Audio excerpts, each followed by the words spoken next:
Hi, everyone, and welcome back to Pedagogically Speaking, a podcast where we are growing together, we're reflecting, and we are thriving as educators in our community.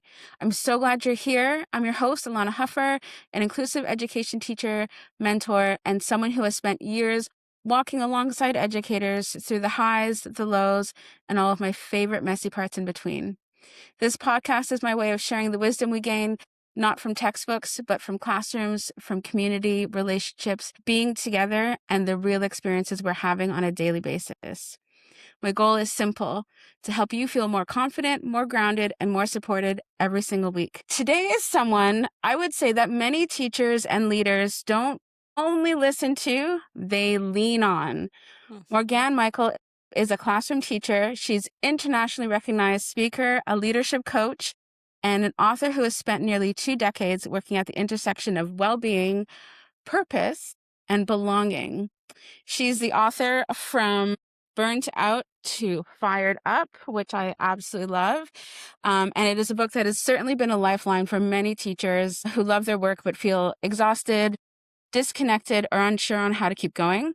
She's also the author of A Blueprint for Belonging, where she explores leadership, culture, and gives us practical tools and everyday practices that we can use to sustain ourselves and sustain our school community. You might have also listened to Morgane in her podcast, Kindsight 101, with hundreds of episodes that center curiosity, kindness, and thoughtful leadership. Conversations that feel grounding in a world that increasingly feels more and more overwhelming.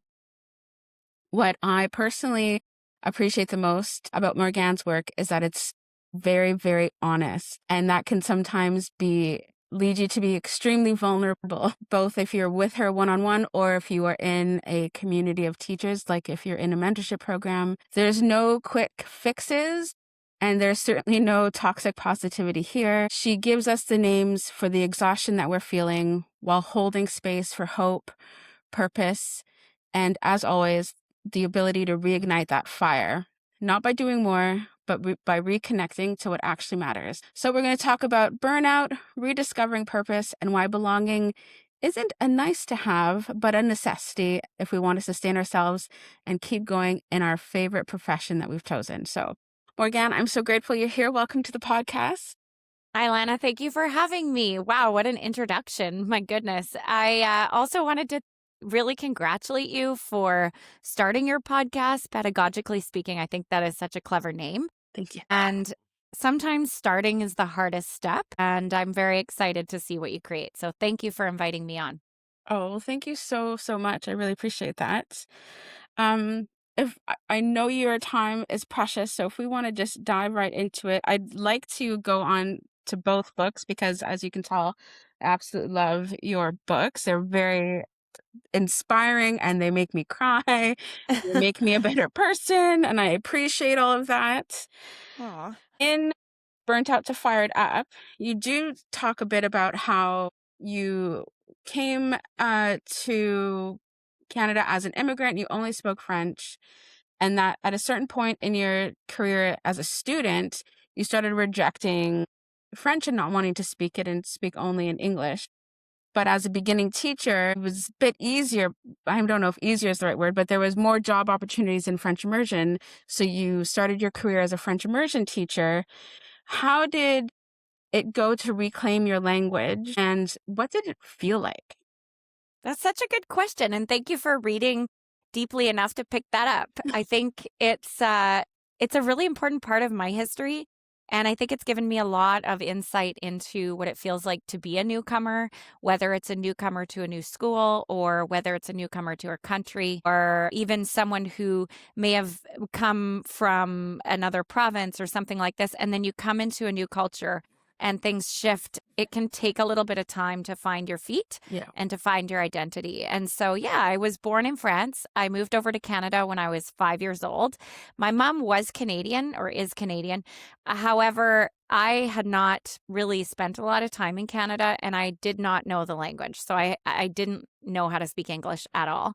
And when I came over to my kindergarten class in a very rural town on Gabriola Island, Wow. I was really the only French speaker from the outside. So probably there were some adults in the community who spoke French, but honestly, I felt like I was the only one. And I remember kids often asking me, can you say this in English or in French? Or they would give me a phrase. And so I felt a bit on the spot. And Right. as I was gaining my identity as a Canadian and as an English speaker, I started to want to disconnect myself a bit from that identity because I think kids are very savvy and they tend to categorize people, especially I think it was grade 2 when I really felt that change. It was around that time when kids really do siphon each other off into different groups. You see some Right. like mean girl stuff will come up, or you'll see kind of the precursor to bullying. I don't know if I would actually call it that, but it's just kind of what we do at that age. And then over time, we sort of accept our differences and celebrate that a bit more. But when you feel like you're on the outside, the tendency is to feel uncomfortable in that and then to want to sort of, in any way possible, make that go away. Yes, So exactly. I think at that point, I remember a distinct, turning point for me where I really slowed down on my speaking at home.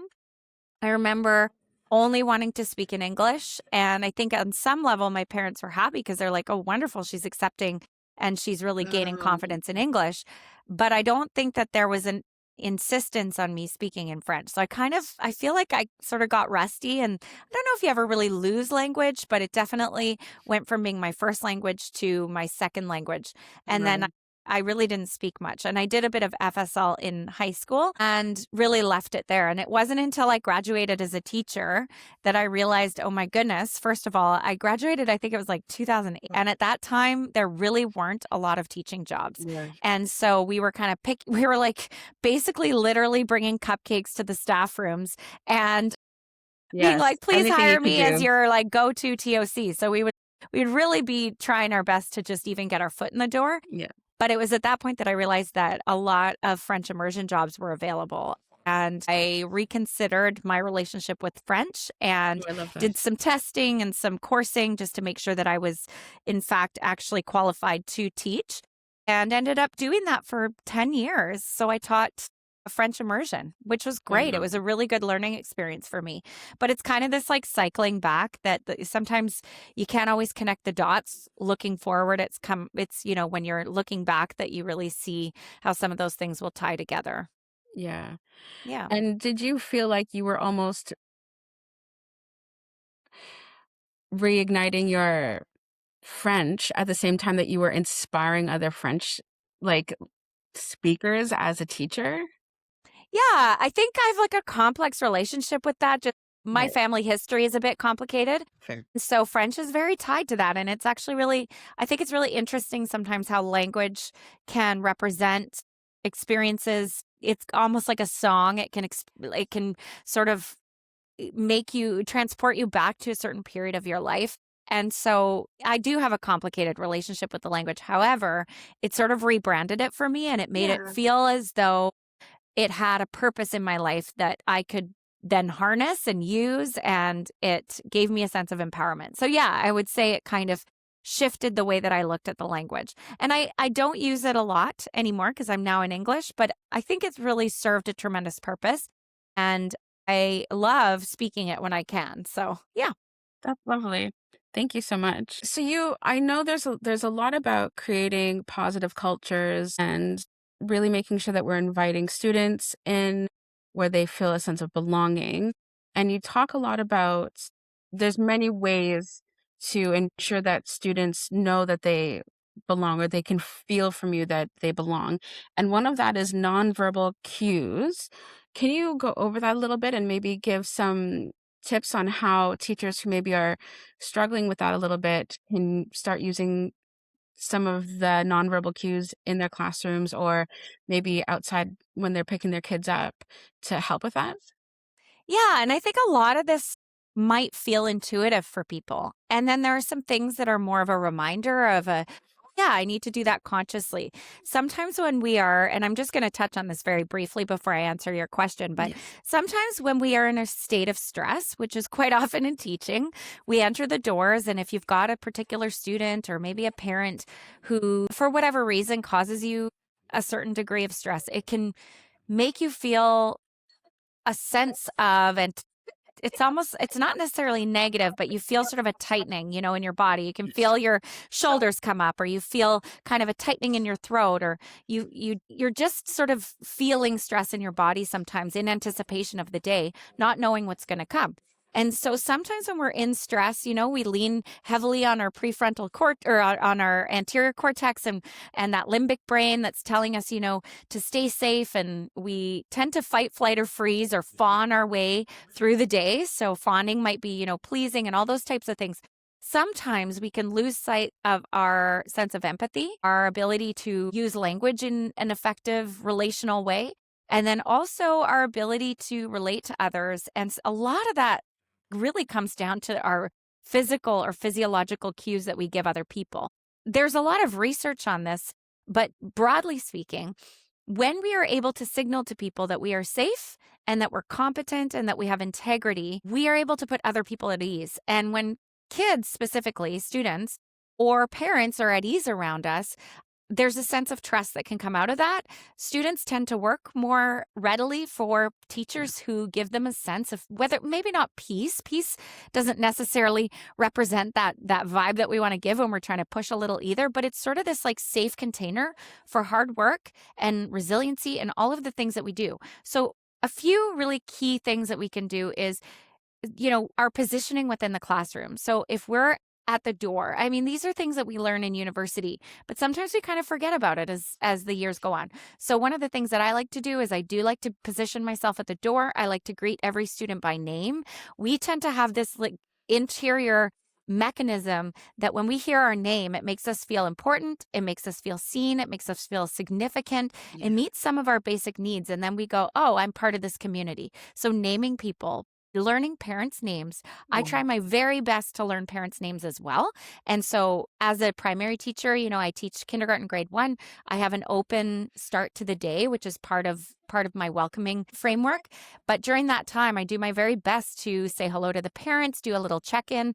And I've made great friends that way, but also have had parents come back years after and said how much that year meant to them, or they might have been going through something very difficult. So being able to create these relationships are really, really powerful. So the name, eye contact, not uncomfortably, but being able to look at them and teaching your students that, like being able to be really intentional about what does it mean to greet someone in a way that makes them feel valued. And so I will actually explicitly teach my students beyond the active listening that we usually teach our students.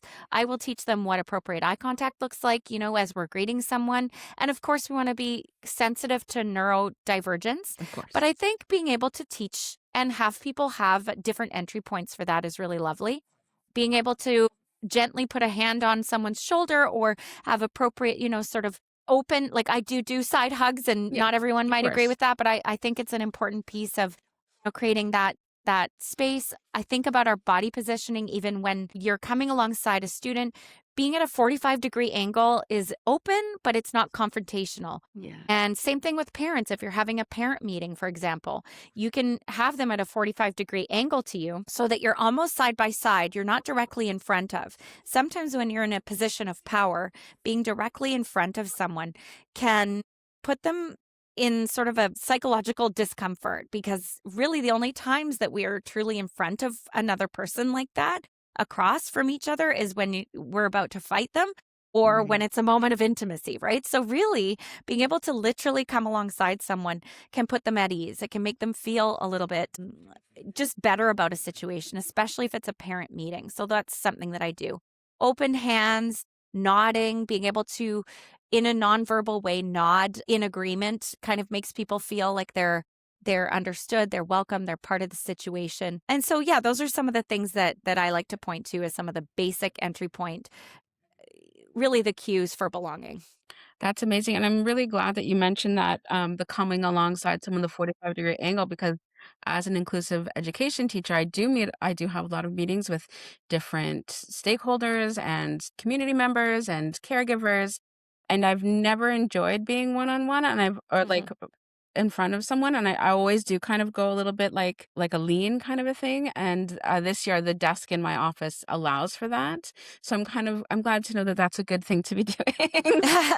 I think so. I think it is. And being able to do that with students as well. I think there are certain students who really don't do well being put on the spot like that, where they're Yeah. face to face. It's kind of stressful. So, in as many ways as one can, being able to decrease that nonverbal stress is huge. And Yeah. then the entry point or the solutions to problems can be pretty remarkable. No, that's amazing. In your book, the first one, From Burnt Out to Fired Up, there's the 5 R's. We have reflect, reframe, refocus, reconnect, and reveal. Hmm. I was wondering, which of the R's do you find that people resist the most? Why do you think that? And can I also just point out that for the reveal, when you talk about I'm not creative and you discuss like how many times people refuse to accept that their own creativity, I've heard you say I'm not an author, but you have authored 2 books, and I also would love to know, do you have a hard time with the R's sometimes? Oh my gosh, this is so good. I've never had this question. I love this. So, yeah, I mean, maybe I do have a hard time with that title of author. I think of myself as a teacher, and maybe that's part of the identity crisis around it is, yeah, I am a published author. I've heard And you say this before where you yeah, say, "I feel like I'm a teacher who's just written things down and wants to share it." yeah, I don't know. It's like maybe the identity around authorship feels foreign to me. So yeah, it is still something that probably I'm grappling with on some level in terms of my identity and my relationship with that. Right. But I do think that there's a value, and some of my mentors, like Seth Godin, calls Right. himself a teacher, and I think about him as like this super successful businessman, and he thinks of himself as an educator. So I think that when I think about purpose, I think that that gives me a sense of comfort that when I follow the trajectory of my lifeline, whatever that may be, and Right. currently I've done a few different little things and projects, and sometimes I feel like I get pulled. I don't know if I'd call it like called, but I feel pulled in a particular direction. And when I think about myself as a teacher, I go, this makes sense because it all lines up. So currently, for example, I've written 2 books. I've got my podcast that has a pretty robust sort of history and number of episodes and some wonderful conversations. And I have felt lately like I would like that to be a chapter that I might revisit in a different way. Right Ooh. now, I feel that I'm on the precipice of a period of practice. And so I'm walking into a leadership role. I'm in the VP pool right now, and I'm very cognizant. Congratulations. Thank you. I'm very cognizant of what that requires in order to be good. I know that I'm going to be new. There's going to be a beginner mindset aspect.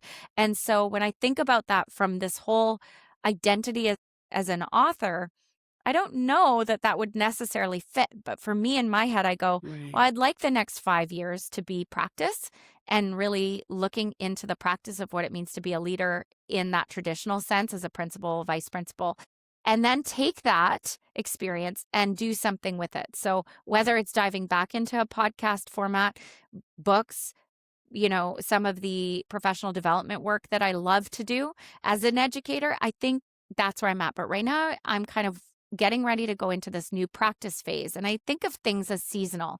And so if I was to say, yeah, I'd say it's like part of my bucket is to be an author, but I also think that as a teacher, it's like I'm now in this learning phase, and then I get to maybe eventually, if I like it and I feel like I have any competency at it, go and help people to become great leaders. But I don't think I could do that right now if I didn't walk the walk as a leader myself in that traditional sense, if that makes sense. That does So it's make kind of sense. like these different seasons. But yes, I think ultimately these are really important. So reflect really being a meditative approach to where am I at right now? What do I need? What am I missing? Reframing being about, okay, now that I know where I'm at, really, how do I become resilient and accept my Yeah. story and then move from there, like kind of bounce forward? Everyone has a story. Everyone has difficult aspects of their story, whether it's more recent or childhood trauma or really significant things that have caused you to have roadblocks that prevent you from being the best version of who you can be. And you really have a choice. And this could be perceived as toxic positivity, but I have been through some tremendously difficult times in my life that not a lot of people know about. And I don't talk about it, not because I don't want to, but I just don't know that the details are relevant because we all have different stories, but really significant trauma. And I have come out of that going, I don't think I'd wish that my past were different. I think that I would like to pull all the life lessons from that and be the best mother I can be the best teacher I can be the best light for other people as possible, and to be resilient and to know that whatever comes across my path, I can come on the other side of that having learned something or be a better person because of it. And that's truly how I feel. I don't always feel like that every moment, but I do feel like that overall. The refocusing is then going, okay, let's build a compelling future. If we have a compelling future to point to, like something that can direct our path, what an exciting thing. Yeah. Really, things are limitless. The possibilities are limitless. So being able to dream big and then create a plan and a structure to get to where you want to go. Nothing is worse than getting to the end of a season and being like, darn, like I just turned 41, right? And so when I turned 40, I was like, gosh, what a reckoning. And people who are 60 are probably like, oh, just you wait. But I think, you do get to these milestones and you want to feel like you're moving forward in whatever sense that looks like for you. Yeah. So being real about what you want is important so that when you get to those milestones, you're not filled with the sense of regret. Nothing is worse than regret. And then the reconnect piece is about really understanding that the most value we can ever bring to our life and other people is that social connection. It is truly the number one determinant of what makes us happy and healthy in life. And so being able to actively prioritize our friendships, our family, whoever it is that makes you feel full and happy when you leave their presence. Those are the people you need to surround yourself with. Inner circle, outer circle, people who push you to be better, people who accept you for who you are. All of those people are really important. You have to really tune in. And then the reveal part is really hard for people because they often don't see the connection and go like, oh, okay, like what's the point in creativity? That's the part where our soul really gets to speak and we can see what we're capable of. And sometimes it's really messy. It's not anything you'd necessarily share, but the process of creativity is quite a healing one. So hopefully that answers your question. Yeah, no, that's amazing. Thank you so much. In your book, you've talked about a principal who would sign off on the daily announcements and say, even if you haven't heard this, I love you, you matter. And it really actually reminded me of, on a daily basis, I'm always telling the students that I work with, you're smart. Like you're so smart. And I don't mean it in a flippant way. Like I'm not like, see you later, don't forget you're smart. Like I tell them, I back it up because all of them say they're not. And I tell them over and over and over again. And usually by the end of the year, they start believing me. And some of them, which I really appreciate, will be like, I know. And I'm like, I'll tell you again tomorrow. No. And so what are some of those things that you say to students or teachers or leaders that have really had a kind of a bigger impact? Maybe you were surprised at the impact. And has anyone ever said things to you that's made you kind of feel that way as well? Yeah, well, I had this amazing drama teacher and he inspired me. Honestly, his content was not anything particularly amazing. I don't know, that juggling thing sounded amazing. Well, he did teach us to juggle, to be honest. So he did take us, he showed up. He would show up for us. And he was kind of a champion of the underdog. And as much as I was like a high achiever and maybe from the outside people believed I probably had it all together, I sure didn't.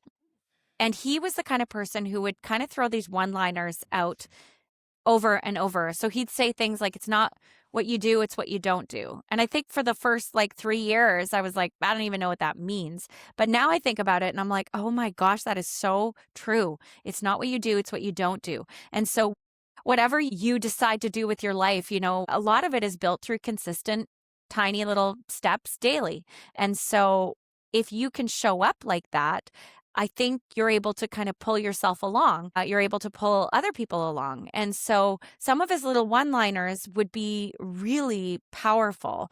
And he would talk about, I know you brought up this phrase, fail gloriously. He taught us to juggle. So just the Coles notes of this story is he basically sat us down in 8th grade, told us all that we would be learning to juggle, and we'd learn Robert Frost's the poem The Road Not Taken, which he had us all memorize. He said we'd be performing this in front of each other, and we had a choice. We could either take the 0 and not try at all, or we could give it a shot and see how we did. And we all sort of died, like if you could think of anything more mortifying for an 8th grade student is to put themselves in that kind of a vulnerable situation in front of their peers, Yeah. but he did it. And we sort of hesitantly, reluctantly went through the motions and started to kind of learn how to juggle, which I can still do. If It's amazing. my students get a bit unruly, I can always pull those 3 apples out and give it a go. But he really said to us this one phrase, which has stuck with me.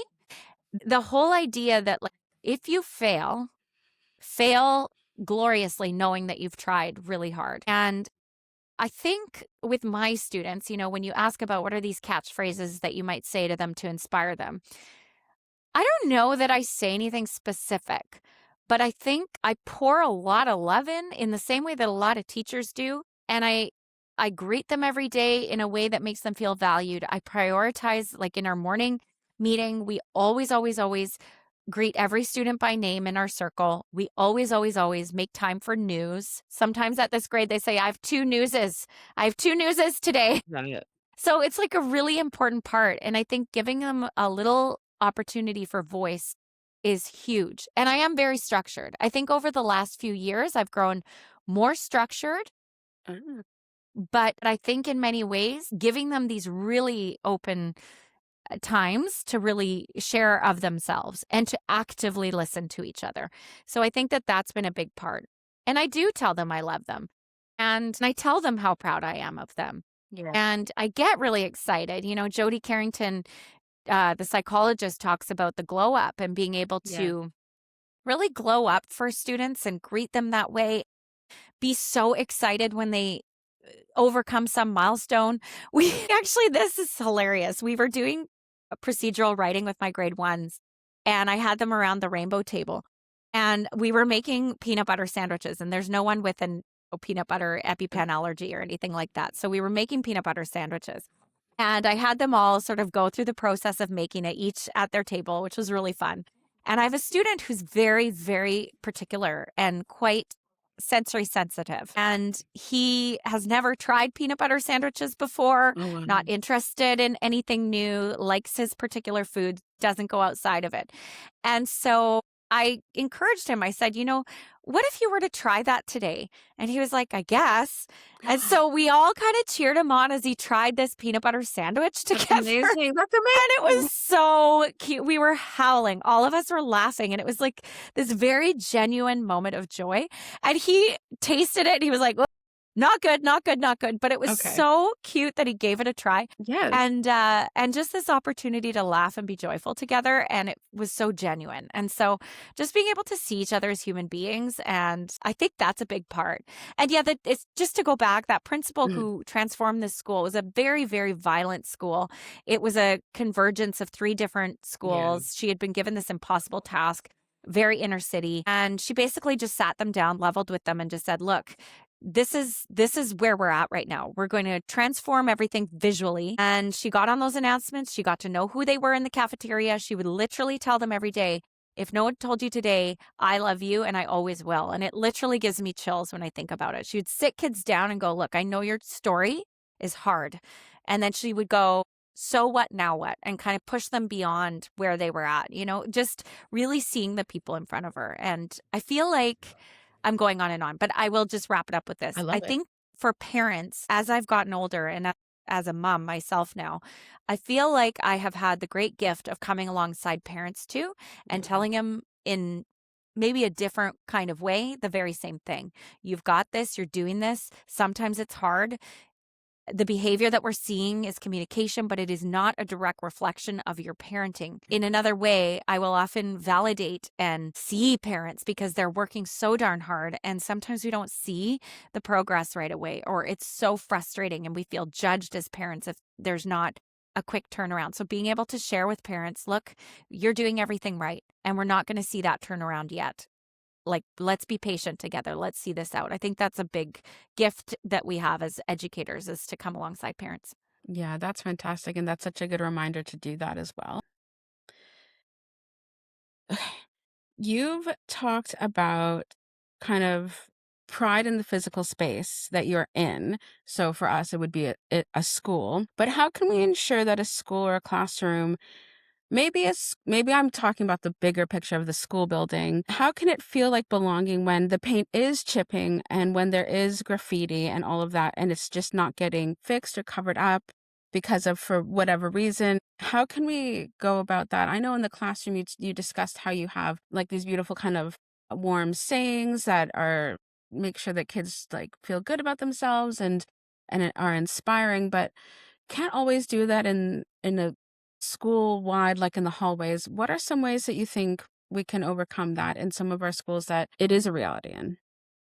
Yeah, tough one. And I'd say some of my answers are gray area. I'm probably not supported by certain people. So I have done lots of things behind me. That used to be bright teal blue. And we're on, I think, a 10-year painting schedule. So I've done things we shouldn't be doing, right? So there's that. But you can also cover with paper. I think that there's ways for students to have voice and be able to put their mark on the classroom. I think I used to want the classroom, like way back when I first started teaching, I used to want the classroom to look all pretty and perfect and all those things when they came in September. And now I really value a clean wall and being able to have them place their mark on the classroom space. So being able to do art in that first week that, big art, if it's an ugly classroom, make the art bigger. Yeah. Just make it bigger, make it brighter. I think that there's putting their self-portraits of them is nice. Making sure there's pictures of them. I have pictures of them on the wall. That's a nice thing to do. I also think that sometimes blank space is not a terrible thing. Paint chipping, that's a tough one. Advocate for what you can. But I say cover the walls if they're hideous with neutral colors as much as possible. Try and keep the visual clutter to a minimum if you can. Like I do have like some things on the wall, but I do try to keep it kind of plain because I think that that's nice. Don't underestimate the importance and the value of music. I know that this is crazy, but really if you do a Oh. checklist and you think about some of the different sensory processing buckets, let's say, or modalities, think about ways that you can reduce clutter. So visual clutter, sound clutter, those types of things. But sometimes there's certain ways that we can approach the environmental design to decrease stress. So sometimes I will set the tone with actually, almost always, I will tell them I'm going to put some music on when we're doing our printing practice or whatever. And it's kind of calming. And so I think it's a quiet time. What do you think? And they'll agree with me. I actually had a student who has been diagnosed with ADHD tell me, he's like, sometimes you put on that music and it's just like so calm. Why do you do that? And I'm like, why do you think I do that? And he's like, I guess it's like to be calm. And I'm like, yeah, I kind of like it. And he's like, I kind of like it too. I'm like, okay. So I think that our environmental design, the seating spaces, our communication from us to the students and vice versa on the type of environment that we want to be in when we're learning. And I have just one more piece to say about this. Yeah. I think sometimes we can allow for students to work on their own without it being punitive. I think selective seating is great. I think sometimes I don't allow for that because I am becoming more structured in many ways, but I do think that some students really do work better on their own, and it's not necessarily a bad thing. And inclusion doesn't mean working in a Google office setting where everyone's buzzing everywhere and there's ping pong tables and that sort of vibe in your classroom. Like it doesn't have to be that to be a creative space. When I'm Definitely. creative, I like it quiet and I like it calm. And so having some different variances of that is a really important aspect. Yeah, that's amazing. Thank you so much for that. Kind of moving towards a little bit more of the feeling of overwhelm for teachers. You talk about the different ways teachers can feel overwhelmed, including empathetic distress. Hmm.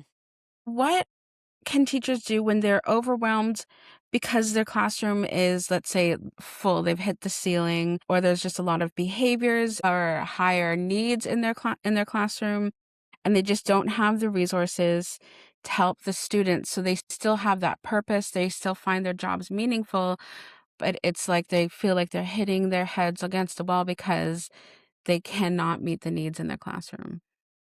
This is a really big systemic thing, and it is universal, I'd say, from what I've seen in North America.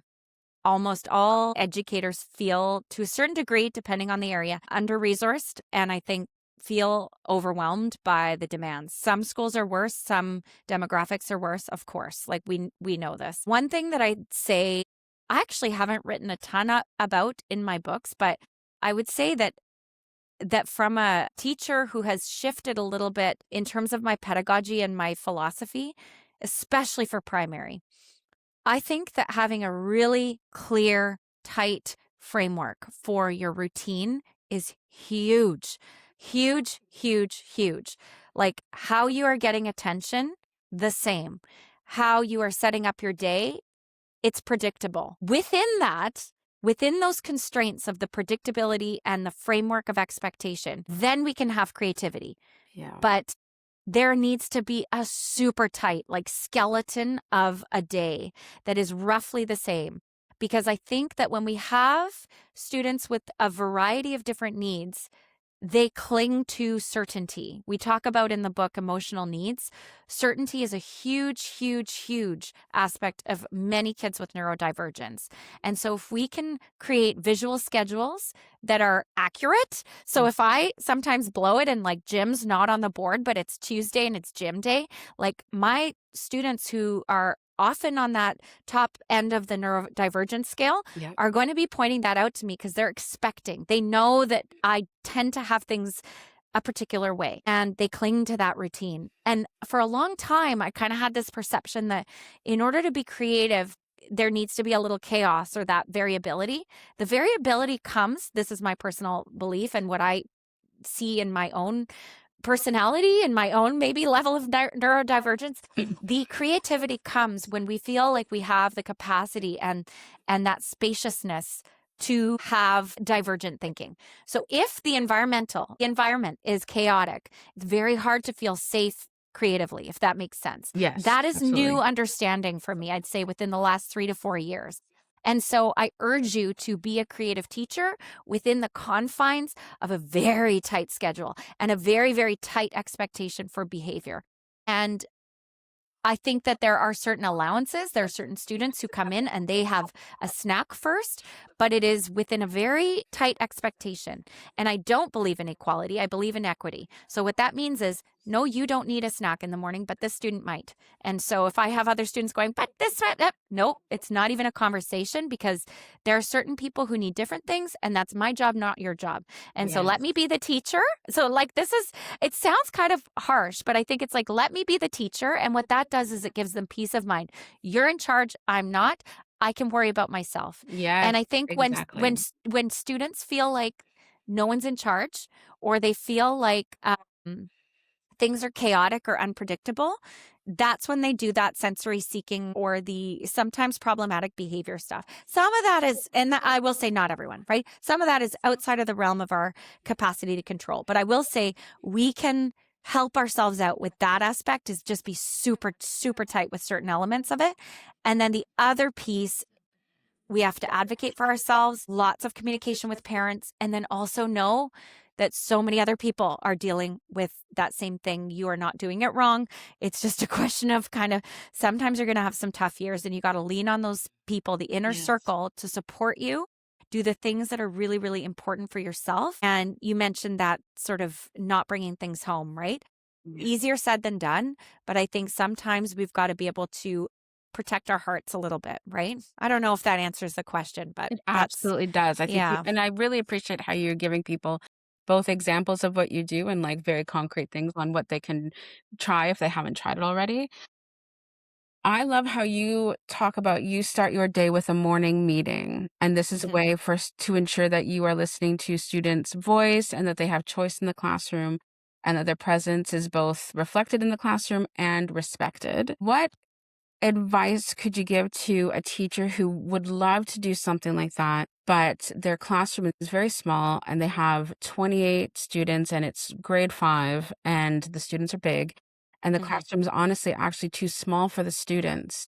How would you how would you help that teacher navigate starting a morning routine like that? Yeah, well, I'll tell you what my routine is, and then obviously with K1, it's a little different. Because there's people coming and going at various times, and because I really value the opportunity to check in with students in an informal way, that 2 by 10, all those types of strategies that give us a chance to kind of front end load with some of the students who might be having a tough time, or maybe their parents are struggling and you can kind of do a touch base. I do a bit of a soft start. So the first 10 minutes of the day are a soft start. I have tables, activities on the tables. Sometimes it's very curriculum oriented, sometimes it's a little bit more play based.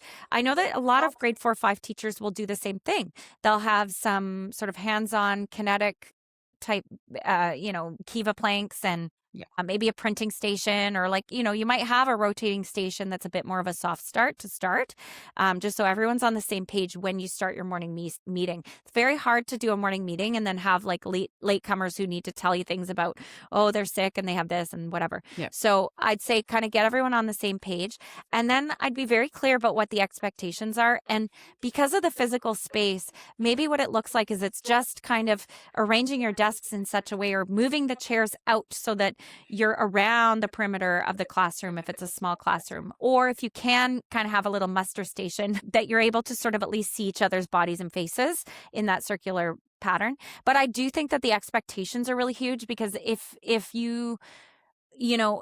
think being very, very clear about the fact that when people are talking, you need to show them your undivided attention, because it's respectful to them. It's respectful to your friends. And it teaches them how to do that out in the world. So setting up the expectations is a really key component also, especially I'd say with any grade, but with the older students as well, just saying, this is a practice, and here are some of the elements, and being very specific about those elements that you're practicing, talking to them about having warm nonverbal cues. Can we tie in 3 or 4 of these? What are some that you've witnessed out? Like when you're talking to a checkout person, I want you to watch at Thrifties next time when you're doing a checkout. Instead of being on your mom's phone or something, like watch, how do they interact? How did they start the conversation? And get them to be detectives, because if they're paying attention, maybe they'll tie some of those things in and go, wow, maybe they're a bit more introverted. They'll go, wow, I really like the way that someone greeted me. That was different, or they asked a question or whatever. So just being able to kind of tie in the expectations and then give it a real concrete focus that makes it a bit fun. I find it fun. Might not be fun for everyone, but I find it fun. Yeah. I love that, the concrete focus. Okay. So my last question, because I know time. Yeah. You talk a lot about being a wholehearted teacher, living a wholehearted life. When did when did you start living that wholehearted life or being that wholehearted teacher? And when did you decide that that was very important? And what did it look like at the beginning? Gosh. I don't know that there's ever like a clear trajectory, right? Like I Yeah. really do believe in seasons. And I think that I've gone through so many different seasons of the evolution of who I am as a human being and as a teacher. I think teaching is very, very personal. And so we infuse a lot of ourselves and our personality and our values right into the classroom. And so that's why I do a lot of values work in my PD, because I think that it's really important you know yourself. And there's different seasons of knowing yourself, and there's sometimes when you feel a little bit more estranged from the true essence of who you are, and that's why we do some of this reflect work and coming back and figuring out actually what is it that I want and refocusing. But I think when I was younger, I had a tendency to do a lot more fawning and pleasing, and Mm. I think that was largely a defense mechanism and maladaptive. And so I think I've moved away from that a little bit more to intentional practice around like, what is it that I want for my students? What's important for some students? Again, it's not necessarily about equality, but it's about what it is that they need in their life. So an example of that might be, I've had students who are struggling with their home situations to the point where they're involved with the Ministry of Children and Families. So they may or may not have the capacity, the sleep, hygiene, the physiological needs. If we think about Maslow's hierarchy of basic needs, like those basic needs are not being met. And while I believe that we want to have a high expectation for all students, excellence and achievement. Sometimes, and this is something that my drama teacher, Mr. Graham, taught me, sometimes we need to meet our students where they are. And I have said to educational assistants many a time, today, what our job is, and maybe for the next 3 weeks, is to make that particular student feel like they have a home here at our school. And Yeah. if we can lead with that, if we get to some really concrete learning behaviors and sitting down and doing things, that's great. But what you're going to see over time is a decrease in some of those self-destructive habits. If they need to sleep, sleep. And so kind of changing that evolution as a teacher, what is it that student needs, and doing the best you can to do that for them. And then I've gone through my own life things, like I've experienced what it feels like to go through divorce and some of those personal things. And so in terms of that, journey in my life, I had to really, really learn to pull back on super high achievement in maybe the classroom and kind of a little bit in survival mode. And what does that feel like? And being able to allow myself that season of leaning on other people or asking for help, or maybe not doing 110% or being involved, sitting on my hands a bit more in staff meetings and not saying, yes, I can, yes, I can, yes, I can. Right. And so right now I feel like I have more capacity for that. But there was a time and a period in my life where I really felt like there were moments of survival. And so you have to honor yourself in that. And you can't always be an A++ teacher. And that's okay. And showing up sometimes is knowing that it's not always going to be like that. If you're going through a hard time, give yourself what you need in as much capacity as you can so that you can put one foot in front of the other. Don't judge yourself for it. And then when you have the capacity, then you get to assess how great you're doing. When you're in survival, you're just making it through, and do no harm is a really great philosophy. That's amazing. Yeah. Well, thank you so much, Morgane, for joining me today. I really appreciate you taking the time. Aw. If there's anything you'd like to say to the teachers that are listening, I know I've leaned on you heavily, and Aw. no, it's true. I have. Absolutely. And especially last year with the mentorship program, your words were always just hit exactly the right chord and really help Aw. mentees and mentors. So if there's anything that you'd like to say as a last kind of imprint for teachers, now's the time. I think what I'd say is, especially like right now, we're recording in January, Mhm. and sometimes we have the capacity to grow and push ourselves. And sometimes we have to look back at like the 8-year-old version of ourselves and then measure it against who we are right now. And then maybe look forward to the 80-year-old version and kind of go like, what would that 8-year-old version of me be happy and proud of that I'm currently doing, being, saying, achieving, just what is that existence? And maybe in order to look forward, kind of what would that 80-year-old version want to say or see from me right now? And so I think kind of looking at yourself on this long time continuum and understanding that it's kind of like an educational, like learning report, right? Or Yeah. it's really just like, this is a snapshot of where you're at right now. If you don't love it, like, go back and see evidence for your growth and say, wow, you know what? I actually have done some things that are pretty amazing. And then also go, okay, what would my 80-year-old version of myself really care about? And focus on those things. Like, don't worry about what other people are thinking about you, because it really doesn't matter. And when you have that perspective of like, okay, we all kind of like cycle through our life. What's that legacy that we want? And what would really make us proud as an 80-year-old? That's That, amazing. at that point in our life, and kind of keep it simple. And if you're just where you are and you're existing and that feels good for you right now, like, that's okay. That's information, and that's the season you're in. So that's where I'm at. I love it. Well, if you haven't already read the books, or maybe you need to reread them, we've got A Blueprint for Belonging and From Burnt Out to Fired Up. And they are both amazing books because you don't hold back. There are all of the kind of real world examples are exactly the things that we're experiencing in classrooms. You give us like great vignettes of like different things that are happening or could be happening in with yourself in leadership or as a teacher or in a classroom or with parents. And it is all just amazing practical advice, things that you can take and start doing in your classroom immediately, and then things that you can think on and figure out how you can implement them later on. So if you haven't read these books, go and grab them because they are a lifesaver. And I just want to also say, Your questions were awesome and they made me think, and there were lots of questions I hadn't heard before. So thank you for your depth of research and understanding and interest. It's great and it made me feel special. So thank you. Oh, I'm so glad. Thank you. All right.